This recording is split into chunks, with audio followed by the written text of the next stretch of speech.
สบายดีมาเจอกันอีกแล้วขนมขบตามเคย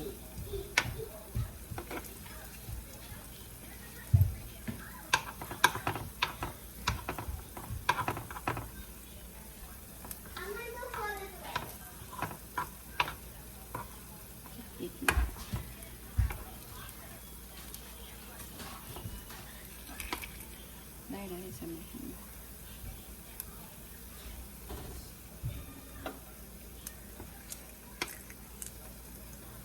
ก็ประกอบหน่อย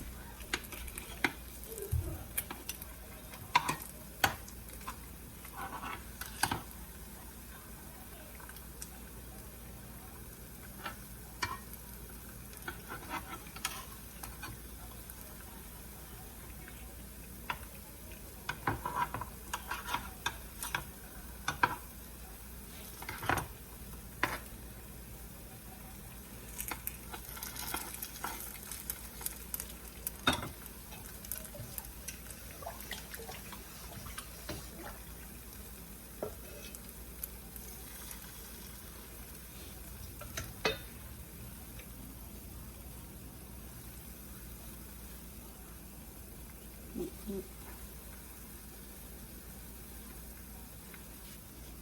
พื่อ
ที่เห็ดขนมขบง่ายๆเดี๋ยวพี่น้อง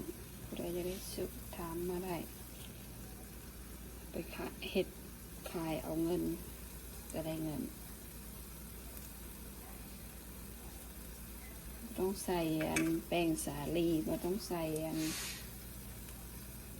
น้ำปูนใส่สูตรนี้เห็ดกินประจำ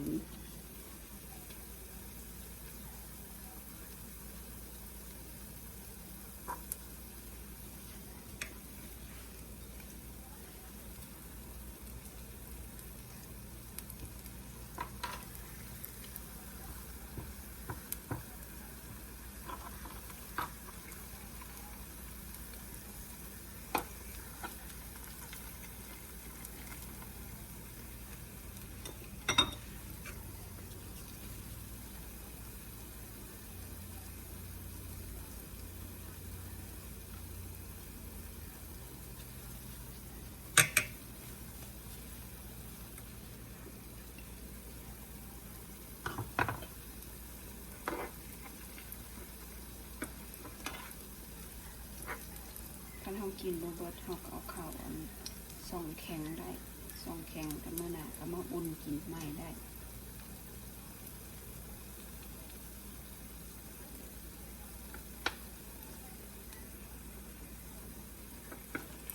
เราจะได้ชูจะได้หนึ่งทางก็ไปขายเห็ดขายเอาเงิน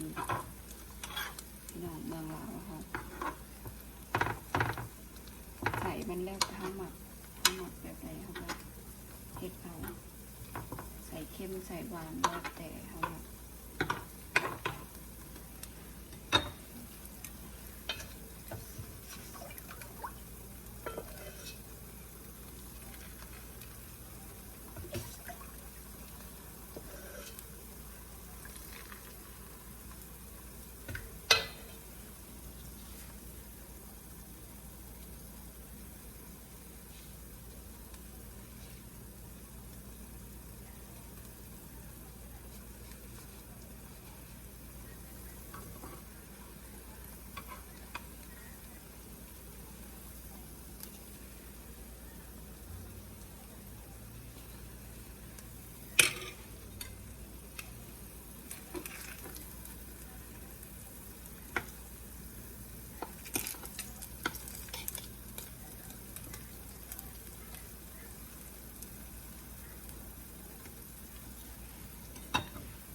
เผือกเห็ดไปแล้วประมาณนี้โอเคบ๊ายบาย